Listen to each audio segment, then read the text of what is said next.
அண்ணலும் நோக்கினாள் அவளும் நோக்கினாள்னு மிஸ்டர் ஸ்டாலின் வந்து 2011 2016 எலெக்ஷன்லேயும் அவங்க அப்பா இருக்கிறப்பவே, அம்மா அப்போ சிஎம்மாக இருக்கிறப்ப, மிஸ்டர் மோடி வந்து இது பிஎம்மாக இருக்கிறப்பவே சொன்ன அந்த இது மட்டும் என்ன? அதுக்கப்புறமும் நிறைய என்னென்னவோ சொல்லியிருக்காரு இந்த இதில். அதெல்லாம் வந்து என்ன, நான் அதில் ஒரு வீடியோவில் சொல்லியிருந்தேன். அது மட்டும் ஒரு நல்ல இதுவா? ஏன் உங்கள் அப்பா அண்ணலும் நோக்கினாள் அவளும் நோக்கினாள்னு ஏன் சொல்கிறீங்க? உங்கள் ராமாயணத்துலேருந்து ஏன் சொல்கிறீங்க? உங்களுக்கு தான் பிடிக்காதே. நீங்கள் உங்கள் அப்பாவோட இதுலேருந்து கோட் பண்ணலாமே மிஸ்டர் ஸ்டாலின் அப்படின்னு அது நான் ஒரு வீடியோவில் சொல்லியிருந்தேன். பட் அதான் அதுக்கெல்லாம் போடலாமே. அது வந்து ரொம்ப நல்ல வார்த்தையா?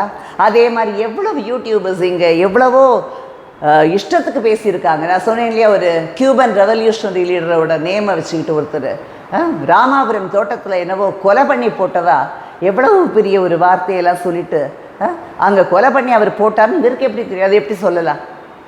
அது எல்லாத்துக்குமே ஒரு செக்